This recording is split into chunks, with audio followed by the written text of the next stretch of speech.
அனைவருக்கும் வணக்கம். நான் இந்திய பெண்ணே பாரதி பேசுகின்றேன். அ அமாவாசை சமயத்தில நமக்கு வாஸ்து நாள் வருது. வாஸ்து நாள்ன்றது ஏற்கனவே பூமி விழிச்சிருக்கிற சமயத்த தான் வாஸ்து நாள் சொல்வாங்க. எப்படி இப்போ அமாவாசை சமயத்தில பித்ருக்கள்லாம் பூமிய நோக்கி வராங்க.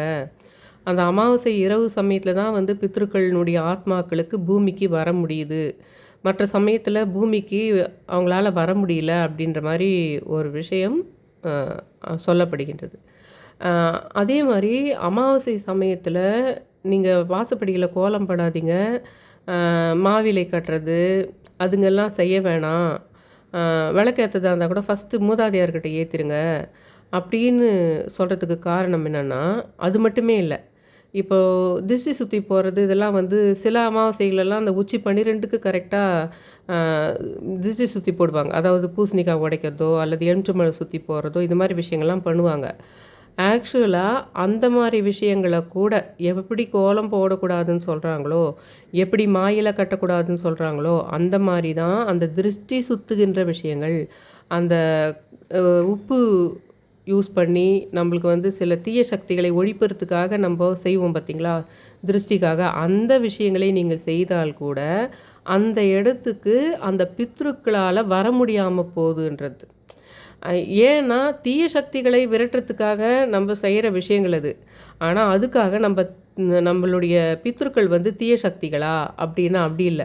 அந்த ஆத்மாவினுடைய நிலை அதுதான். அந்த ஆத்மாவுடைய நிலை தீய சக்திகள்ன்றதும் இப்போ அது ஒரு தெய்வ சக்தியை அடைந்தவர்கள் இல்ல. உங்க தாத்தாவோ, பாட்டியோ, அம்மாவோ எல்லாமே மனசுல கோபங்கள், தாபங்கள், மற்றவர்கள் மீது போட்டிகள், பொறாமைகள் இல்லது மற்றவங்க தனக்கு தனக்கு செய்த தீங்குகளின் காரணமாக, அந்த ஏக்கத்தின் காரணமாக யாரையாவது சபித்துவிட்டு கூட அவருக்கு போயிருக்கலாம். தன் உறவுகளிலே யாராவது ஒரு சாபனை மனசோடு கூட அவங்க போய் சேர்ந்திருக்கலாம். ஆனா நீங்க அவங்கள கூப்பிட்டு அவங்கள வழிபட்டா தான் அவங்களால அவங்க ஆத்மா சாந்தி அடையும். அதனால உங்க வீட்டுக்கு நல்லது நடக்கும். நம்ம கடவுள்கிட்ட வேண்டுற விஷயம் வேற. கடவுள்கிட்ட போயிட்டு உங்க வீட்ல நல்லது நடக்கணும்னு கேட்குற விஷயம், நீங்க சொல்றதும் வேற, கடவுள்ன்றவரு யாருன்றதும் வேற. அந்த விஷயம் எப்படி எடுத்துக்கொள்ளப்படுகின்றது, அந்த நம்ப சூட்சும ரூபமாக, கண்ணுக்கு கண்ணுக்கு எதிரே தெரியாத உருவமே இல்லாத கடவுள் ரூபமோ அல்லது பித்ருக்கள் ஆத்மாவோ உருவம் இல்லாத அது நீ என்ன கேட்கிறாய் அங்கு எந்த பிரபஞ்சம் எதை எடுத்துக்கொள்கின்றது சூட்சுமத்தாக அப்படின்றது கடவுளை நீங்கள் கேட்குறது வேற. ஆனால் இந்த ஆத்மா எல்லாம் தீய சக்தியை ஒழிக்கிறதுக்காக நம்ம திருஷ்டி பட்டுச்சு, பில்லி சூன்யம் ஏவல், வயிற்றுச்சல் பொறாமைக்காக நம்ம கல் உப்பு சுற்றி போகிறதா இருக்கட்டும், பூசணிக்காய் உடைக்கிறதா இருக்கட்டும், என்னைக்கு பண்ணுறோம்? அமாவாசை அன்னைக்கு தான் பண்ணுறோம் அதை. ஏன்னா, அமாவாசை அன்னைக்கு தீய சக்திகள் அதிகமாக இருக்கிறதுக்கும், மற்றவங்களுடைய அந்த தீய விஷயங்கள் அதிகமாக பூமியில இருக்கிற நேரத்தில அது பண்ணோமானா, அது ஒழிக்க முடியுன்றதுக்காக அது பண்ணுறது. ஆனா, அந்த விஷயங்களுக்கு கூட சம்மந்தப்பட்டது தான் அந்த ஆத்மாவும். அந்த நம்ப கூப்பிட்டு வீட்ல ஃபோட்டோவுக்கு பூஜை பண்ணி நிவேதனம் வைக்கிறோம் பார்த்தீங்களா? அந்த ஆத்மாக்களும் நம்ப நினைக்கிற அந்த ஆத்மாக்கள் எல்லாமே ஒரு லைன்ல, ஒரு ஸ்கேல்ல நிக்கிறாங்க. ஆனா அவங்க நம்ம பித்ருக்கள் எல்லாம் தீய சக்தியா, தீய ஆத்மாவான்னா அப்படி சொல்ல முடியாது. அதனால தான் நீங்க அந்த ஆத்மாவ நீ கூப்பிட்டு உபசரிச்சு அவங்களுக்கு நிவேதனம் வைக்கிறன்னும்போது, நீ வாசப்படியில கோலம் போடாத. ஏன்னா, நீ வீட்ல கோலம் போட்டு, மாயில போட்டு பூஜை புனஸ்காரம் பண்ணும்போது, இதெல்லாம் செய்யும்போது அந்த அந்த பூஜை கெட்ட சக்திகளை அழித்து, நல்ல சக்திகளை மட்டும் உள்ள கொண்டு வரும். அந்த விஷயத்த நீ பித்ருக்கள கூப்பிடும்போது அந்த கோலத்த போடாத. அந்த மாயிலையே கட்டாத. விளக்கு முதல்ல அவங்ககிட்ட ஏத்துங்க. அவங்களுக்கு ஒரு மரியாதை குடுக்குற மாரி இருக்கும். அப்படின்றதுக்காக வேண்டி அது சொல்லப்படுகின்றது.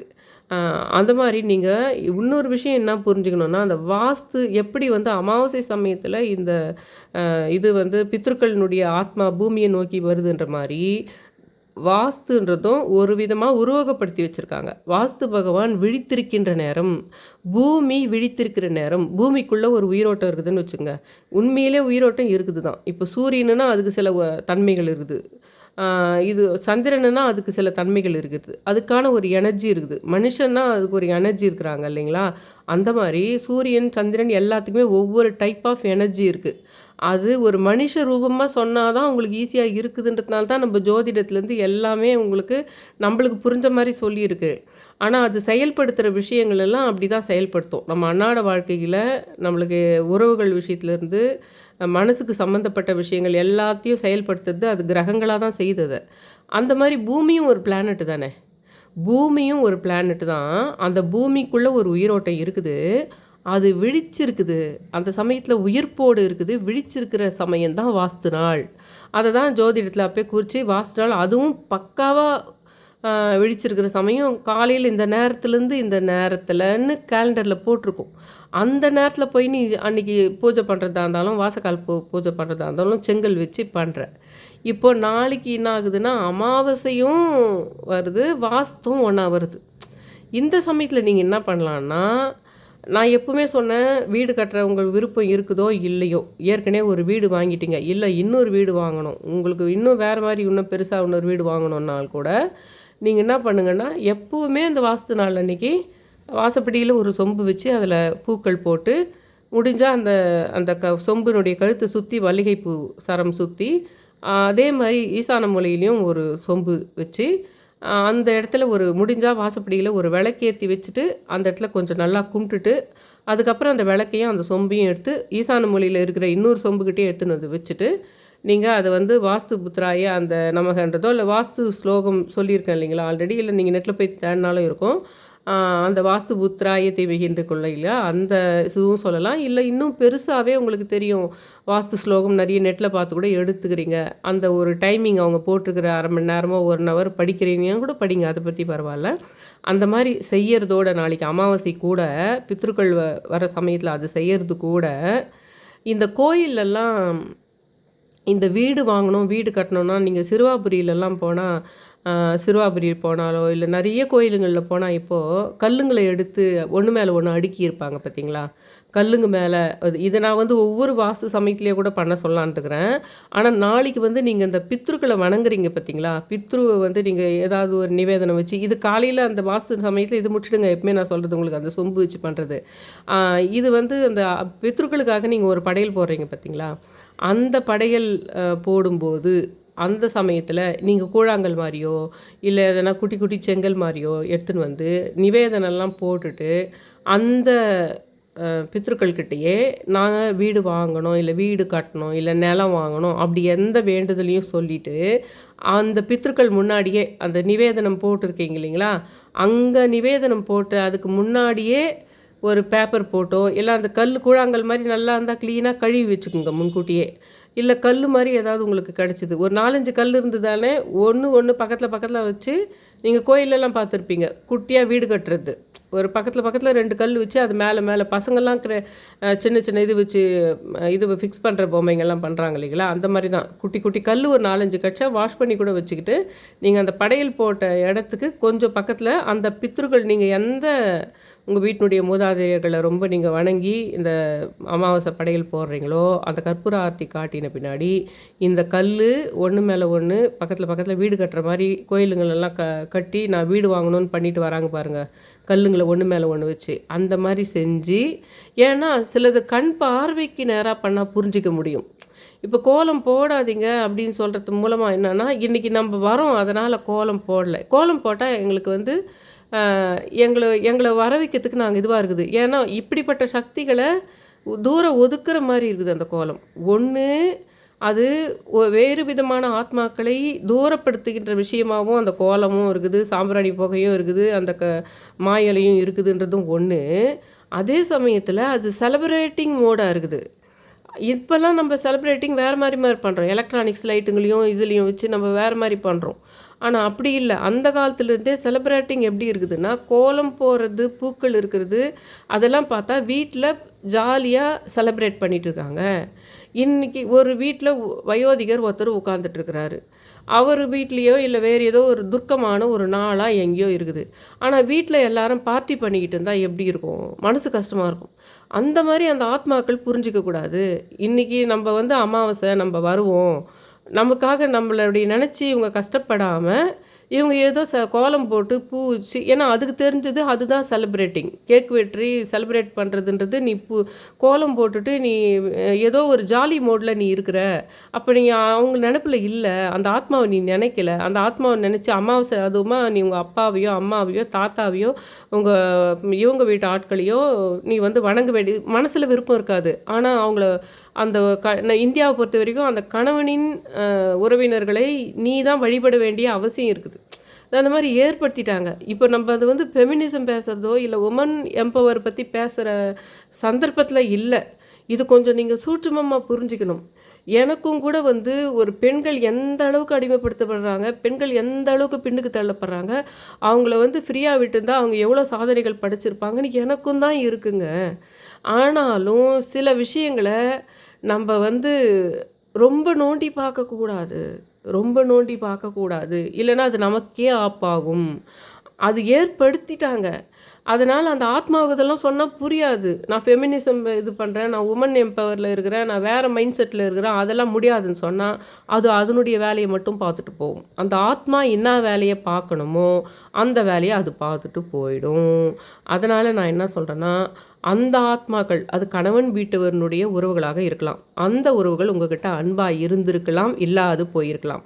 ஆனால் அந்த ஆத்மாக்களை உண்மையிலேயே அவங்களுக்கு நிவேதனம் செஞ்சு அவங்கள நினைக்க வேண்டிய ஆள் அந்த கணவன் என்ற ஆண், இந்திய ஆண் தான் செய்ய வேண்டிய பொறுப்பு இருக்குது. ஆனால் அந்த இந்திய ஆண் செய்வதாக அப்படி வளர்க்கப்படவில்லை. அவங்க மனைவி தான் அதை செய்கிற மாதிரி ஏற்படுத்திட்டாங்க. அதனால் அந்த ஆணுக்கு நல்லதுனாலும் நீ தான் பண்ணணும். நீ தான் இப்போ இந்த வீடியோவை பார்த்துட்டுருக்கிற நீ ஒரு லேடினாலும் நீ தான் அதை செய்தாகணும். செய்யறதின் காரணமாக உனக்கும் உங்கள் பசங்களுக்கும் உங்கள் எதிர்காலத்துக்கும் அதனால் நல்லது இருக்குது. நல்லது இருந்தாலும் இருக்குமோ தவிர கெட்டது நடக்காமல் இருக்கும். நல்லது நடக்குதோ இல்லையோ, ஆனால் கெட்டது நடக்காமல் இருக்கும். அப்போ உங்களுக்கு பிடிக்காத ஆத்மா தான் இருந்தாங்க அவங்க வாழ்ந்த காலத்தில். ஆனாலும் நீ செய்ய வேண்டிய கடமைக்கு செய்கிற. அதனால் நீ அன்றைக்கி வாசப்படியில் கோலம் போடாமல் இருக்கிறதோ, அவங்களுக்கு நிவேதனம் பண்ணி வைக்கிறது, என்ன ப்ரொசீஜர் சொல்லியிருக்கோ அதன்படி அதை செஞ்சு வச்சிடு. இன்னும் சொல்லப்போனால் வேணும்னா அந்த நிவேதனத்தெல்லாம் செஞ்சு வச்சுட்டு கூட நீ எதனா கொஸ்டின் கேட்கணுன்னா கூட தன்மையாக கேளு. சும்மா வேணால் அட்லீஸ்ட் ஒரு சாரி கூட கேட்டுக்கோ அந்த இடத்துல அவங்கக்கிட்ட. நான் அதுக்கு முன்னாடி எப்போனா நீங்கள் உயிரோடு இருந்தப்போ உங்களுக்கு பிடிக்காத மாதிரி நான் ஏதாவது நடந்துக்கிட்டு இருந்தான்னு சாரின்னு கூட சொல்லிவிடு. உங்கள் மேலே தப்பே இல்லைன்னா கூட, உங்கள் மேலே தப்பே இல்லைன்னா கூட சாரின்னு சொல்லிவிட்டு அந்த ஆத்மாவை ஃப்ரெண்டு பிடிக்கிறது. நான் எப்படி பிரபஞ்சத்தை ஃப்ரெண்டு பிடிக்குதுன்னு சொல்கிறேன் பார்த்தீங்களா? பிரபஞ்சத்துக்கு நன்றி, பிரபஞ்சத்துக்கு நன்றி, பிரபஞ்சத்துக்கு நன்றி. இந்த விஷயத்தை எனக்கு இன்றைக்கி செய்து கொடுத்துட்டிங்கன்னா நான் அதுக்காக உங்களுக்கு நன்றி சொல்லுவேன் பிரபஞ்சமே. இதை வந்து பிரபஞ்சத்தை எப்படி ஃப்ரெண்டு பிடிக்கிறோமோ அப்படி தான் நம்மளுக்கு பிடிக்காத ஆத்மாவாக இருந்தாலும், நம்மளுக்கு பிடித்த ஆத்மாவாக இருந்தாலும் அந்த ஆத்மாவை பூமிக்கு வர நேரத்தில் அமாவாசை சமயத்தில் அதை இப்படி வச்சா மட்டும்தான் அந்த வீட்டுக்குள்ளே அது வரும். அதுன்னு தான் சொல்ல முடியும். அதுக்கு ஒன்றும் பண்ண முடியாது. ஏன்னா அது ஆத்ம ரூபத்தில் இருக்குது. அதனால் அவங்கன்னு சொல்கிறப்ப சொல்வேன். அது எப்படி நீ அதுன்னு சொல்லிட்ட? ஏதோ ஒரு இடத்துல நடுவில் நீன்னு 2 வார்த்தை சொல்லியிருந்தேன். அதுக்கு நீ அது யாரோ என்னை கேட்டால் இப்படி நீன்னு கேட்டால் நான் என்ன சொல்வேன் அப்படின்னு எக்ஸாம்பிளுக்கு சொல்லியிருந்தேன். மற்ற இடத்துலலாம் நீங்கள் தான் சொல்லியிருந்தேன். ஒருவேளை என்னை ஒருத்தர் பார்த்து நீன்னு கேட்டால் அப்படின்னு சொல்லியிருந்தேன் ஒரு 2 லைன். அதை வந்து வியூவர் வந்து கமெண்ட்டில் வந்து நீன்னு சொல்லாத, தமிழ் வேர்டு நீன்னு சொல்லாத அப்படி போட்டிருந்தாங்க. அது மாதிரி நம்ம ஆத்மா அதுன்னு சொல்லும் மாதிரி அமானுஷ்யமாவோ நிறைய இந்த மாதிரி விஷயங்கள் வந்து நம்ம அது இதுன்னு சொல்லிடுவோம். அதனால் நம்மளுக்கு மரியாதை இல்லாமல் போயிடுச்சுன்னு அர்த்தம் கிடையாது. பேசிட்டு இருக்கிற விஷயமே அதுதான். நமக்கு விருப்பமே இல்லை என்றாலும் சில இடத்தில் மரியாதை கொடுத்தாக வேண்டும் அப்படின்ற ஒரு விஷயந்தான் நான் இப்போ பேசிகிட்டு இருக்கிற விஷயமே. அதனால் அவங்கள வந்து வர வச்சு பண்ண வேண்டியதை பண்ணுங்கள். அதிலையே அந்த வீடு கட்டுற விஷயம் கோயிலுங்களில் பண்ணுற மாதிரி சில விஷயங்களை கண்ணுக்கு எதிர்க்க அதுக்கு அதாவது வாயில் சொல்லி புரியாத விஷயங்கள் கண்ணுக்கு எதிர்க்க நடத்தும்போது பார்வையாக சில சூட்சும சக்திகளுக்கு புரியுது. நமக்காக இன்றைக்கி கோலம் போடாமல் வந்துருக்குறாங்க, நமக்காக இன்றைக்கி வீட்டில் வந்து ரொம்ப ஒரு இது பண்ணாமல் இருக்காங்க, ஒரு செலிப்ரேட்டிங் மாதிரி எதுவும் பண்ணிக்காமல் இருக்கிறாங்க, நம்ம நினச்சி இவங்க ஒரு மாதிரி சாந்தமான ஒரு இதில் பண்ணுறாங்க அப்படின்னு அது புரிஞ்சுக்கும். அதே மாதிரி தான் அந்த வீடு கட்டுற மாதிரி அதை நீங்கள் கையால் ஒரு கல் மாதிரி விற்கும்போது என்ன பண்ணனா புரிஞ்சுக்குவாங்க அந்த ஆத்மாக்கள். ஓ, வீடு கட்டணுன்ற நினைப்பில் நீங்கள் இருக்கிறீங்க, வீடு வாங்கணும்னு நினைக்கிறீங்க அப்படின்னு உங்கள் வாயால் சொல்கிறது. ஏன் கோயிலெல்லாம் அது பண்ணுறாங்க? கோயில்ல ஏன் கோயில்ல உள்ளே போய் கேட்டுடுறாங்கல்ல, எனக்கு வீடு வாங்கணும் சாமின்னு, அதோடு நிறுத்திக்கலாம்ல. ஏன் இது செயலாகவும் செய்கிறாங்க? கல்யாணத்தில் ஏன் அந்த யாகம் வளர்த்தி அதில் சில சமித்துக்களை போட்டு இந்த மாதிரி வாக்குறுதி கொடுக்க சொல்கிறாங்கன்னா, வாயால் சொல்கிற வாக்குறுதின்றது வேற, கையால் செய்கையால் சில சடங்குகளை செய்வதுன்றது அது பார்வைக்கு சூட்சுமத்தினுடைய ஆத்மாக்களினுடைய பார்வைக்கு சில விஷயங்களை இன்னும் கொஞ்சம் நம்ம ஸ்கூலில் இன்ஸ்பெக்ஷனுக்கு வரும்போது நம்ம எப்படி நிறைய ரெடி பண்ணி அதை நம்ம அந்த ப்ரெசன்டேஷன் பண்ணுறோமோ, அப்படி தான் இந்த ஆத்மாக்களுக்கு நம்ம பண்ணுற ப்ரெசன்டேஷன். நம்ம அந்த நிறைய சடங்குகளையும் சம்பிரதாயங்களையும் ஏற்படுத்தி இருக்குதே இதுதான், இந்த ப்ரெசன்டேஷன் தான். ஆத்மாக்களுக்கான சூட்சுமத்துக்கான அமானுஷ்யத்துக்கான ப்ரெசன்டேஷன்ஸ் தான் அதெல்லாம். அதனால் நான் நாளைக்கு வாஸ்துக்காக உங்களுக்கு வீடு வாங்குகிற விஷயத்துக்கு ஆத்மாக்கள் அமாவாசை அன்னைக்கு அது வரதுனால ஆத்மாவுக்கு ஒரு சக்தி அமாவாசை அன்னைக்கு வாஸ்து பகவான் விழித்திருக்கின்ற நேரம். எப்பவுமே வாஸ்துபடி நான் சொல்கிற விஷயத்தையும் பண்ணிவிடுங்க. இந்த இவங்களுக்கு ஆத்மாவுக்குங்களுக்கு நீங்கள் நிவேதனம் வைக்கும்போது இந்த கல் ஒன்று மேலே ஒன்று கல் வச்சு வீடு கட்டுற மாதிரி ஒன்று பண்ணுறாங்களோ அது பண்ணிவிட்டு அந்த ஆத்மாக்கள்கிட்ட வீடு வாங்கணும், இல்லை நிலம் வாங்கணும், இல்லை இன்னொரு வீடு வேறு ஒருத்தருக்காக வாங்கணும், ஒரு குழந்தைக்கு நீங்கள் வீடு வாங்கியிருக்கலாம், இன்னொரு குழந்தைக்கு அவங்க வாங்கணும், இந்த மாதிரி விஷயத்தை வேண்டுதலை அங்கே வைங்கன்றது ஒரு மெயின் மேட்டர் நாளைக்கானது.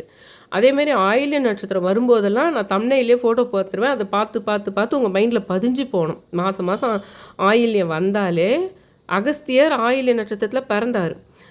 கிருபானந்த வாரியார் ஆயில்ய நட்சத்திரத்தில் ஃப்ளைட்டில் லண்டன்லேருந்து வரும்போது ஃப்ளைட்லேயே ஜீவசமாதி ஆனார் ஆயில்ய நட்சத்திரம் அன்னைக்கு. ஆயில்யம்னா ஆஷ்லேஷா அப்படின்னு வடமொழியில் ஆஷ்லேஷா என்ற பொருள். ஆஷ்லேஷா என்றால் ஒன்றுடன் ஒன்று பிணைதல். அதுவும் சொல்லப்போனால் அந்த 2 பாம்புகள் ஒன்றோடு ஒன்று பிணைஞ்சி இருக்கும் பார்த்தீங்களா, அதுதான் ஆஷ்லேஷா. அதுதான் ஒன்றோடு ஒன்று பிணைஞ்சு இருக்குது, அதுதான் குண்டலினி சக்தி. அப்போ ஆயில்யம் என்ற நட்சத்திரமே குண்டலினி சக்தியினுடைய நேம். ஆயில்ய நட்சத்திரம்னாலே உங்களுக்கு இனிமேல் ஞாபகம் வர வேண்டியது அகஸ்தியரையும் கிருபானந்த வாரியாரையும், இன்னும் நிறைய சித்தர்கள் இருக்கலாம், இப்போதைக்கு நான் அகஸ்தியரையும் கிருபானந்த வாரியாரையும் ஞாபகம் வச்சுக்கத்தோட குண்டலினி என்ற அந்த 2 பாம்புகள் பிணைஞ்ச மாதிரி இருக்கிற சிம்பல் இருக்குது பாருங்க, அந்த குண்டலினி இது உங்களுக்கு ஆயில்யம் நட்சத்திரனாலே உங்களுக்கு இனிமேல் அந்த ஞாபகம் வரணும். அதனால் ஆயில்யம்லேயே பிறந்திருக்கிறார் உங்களுக்கு இவர் அகஸ்தியர் கிருபானந்த வாரியார். அகஸ்தியர்கிட்ட நீங்கள் இன்னும் நிறைய அறிவு சம்பந்தமான விஷயங்களாக இருக்கட்டும், எந்த ஒரு விஷயங்களாக இருந்தாலும் அகஸ்தியர்கிட்ட கேளுங்க. பர்டிகுலராக நான் கொஞ்ச நாளைக்கு சொல்கிறேன், அதுக்கப்புறம் எனக்கு எதனா ஐடியா வரலாம். கிருபானந்த வாரியார்கிட்ட பர்டிகுலராக உங்களுக்கு வேலை வேணும்னா அது எந்த வேலையானா இருக்கட்டும், வேலை சம்பந்தமான வேலையில் உயர் பதவியோ இல்லை வேலை விஷயமோ, வேலையில் ஏதோ ஒரு கஷ்டங்கதோ, இல்லை வேலையில் யாராவது உங்களை டாமினேட் பண்ணுறாங்களோ, எந்த விஷயம் இல்லை வேறு யாருக்காவது நீங்கள் வேலை நினைக்கிறதோ, வேலை வேணும்னா விஷயம்னா கிருபானந்த வாரியாரை கட்டியாக பிடிச்சிக்குங்க. கிருபானந்த அதுலேயும் ஆயில்ய நட்சத்திரம் மாதம் மாதம் சுவாதி நட்சத்திரத்தில் அவர் பிறந்தது கிருபானந்த வாரியார்.